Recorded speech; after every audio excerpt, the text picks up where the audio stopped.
This is Tom Fox. I'd like to welcome you to the newest addition to the Compliance Podcast Network, the Compliance Tip of the Day. This is the podcast where you bring you daily insights and practical advice on navigating the ever-evolving landscape of compliance requirements. Whether you're a seasoned compliance professional or just starting your journey, my aim in this podcast is to provide you with a bite-sized, actionable tip to help you stay on top of your compliance game. Join us as we explore the latest trends from the Department of Justice, share some best practices, demystify complex compliance issues to help keep your organization doing business ethically and in compliance, and at the end of the day, more profitably. Tune in daily for your dose of compliance wisdom. Let's make compliance a little less daunting, one tip at a time. Now a word from the sponsor of the Compliance Podcast Network, Ethico. In compliance, the value of anonymous reporting is undeniable. But with Ethico, anonymity doesn't mean a loss of connection. Our blinded, two-way communication fosters an environment of trust and confidentiality, encouraging open and honest dialogue. It's not just about receiving reports. It's about understanding the story behind each one, creating a culture of integrity and respect. Transform your approach to anonymous reporting with Ethico. Begin your journey at ethico.com/CPN, where you can book a demo, access an exclusive white paper by Tom Fox titled The ROI of Compliance, and utilize our free ROI calculator. Today's compliance tip of the day follows up yesterday's thoughts about managing risk in China. And today I wanted to visit with you about managing supply chain risks. There's really some strategies that you can utilize to help in the China situation, the Russia situation, or even another pandemic situation. Number one, diversify your supply chain. Diversifying your supply chain is a key to reducing risk from China, Russia, or really any country. So be ready for alternative supply chains. To invest in alternative supply chains. Obviously, the human rights abuse and competition leading to potential conflict with China is on the front of everyone's mind. We've lost Russia as a key supplier.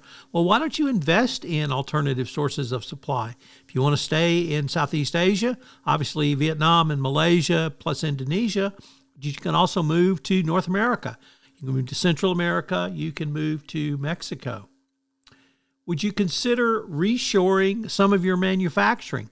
When it comes to considering reshoring manufacturing, you can obviously look at a stable and more free market site, such as here in the United States. But you could move to Western Europe, the United Kingdom. England is really hurting after its Brexit misstep, so you have the opportunity to reshore if you move to the United States. And if you move to the United Kingdom, you can perhaps invest in this special relationship. And then finally, invest in United States manufacturing. This is a key step in addressing total global political tensions literally across the world. It's essential to increase innovation and provide security for U.S. companies. And U.S. companies really need to take the idea of reshoring more seriously and bringing back this to the United States. Obviously, China is in the forefront of everyone's mind. The Uyghur Forced Labor Prevention Act is a serious law. It has currently disrupted Porsche and other luxury car makers from importing parts into the United States because of a Chinese supply company that was put on the forced labor list, so you can't use them. So you need to investigate reshoring. You need to have alternative and invest in alternative sources of supply and diversify your supply chain. So if the government makes a new inaction or puts your supplier on the do not use list, you can quickly, efficiently, and adequately respond. As you know, this month's sponsor of the Compliance Podcast Network, including this podcast, is Ethico. Have you ever wondered about the ROI of your compliance program or had concerns with presenting budget proposals to your CFO? Well, I partnered with Ethico to write a white paper on the ROI of compliance and how you can think through compliance as an investment strategy. Ethico has put together a ROI calculator for you. Check them out on the website. This is Tom Fox again. This new podcast, Compliance Tip of the Day, will appear daily. And frankly, it's one of the most requested topics for a podcast that I get on a regular basis. It's going to be short and sweet with one tip with some takeaways that you can utilize to implement into your compliance program. If you've got a question that you would like a tip on, please submit them through our website, and we will use them in an upcoming episode. The Compliance Tip of the Day is a production of the award-winning Compliance Podcast Network.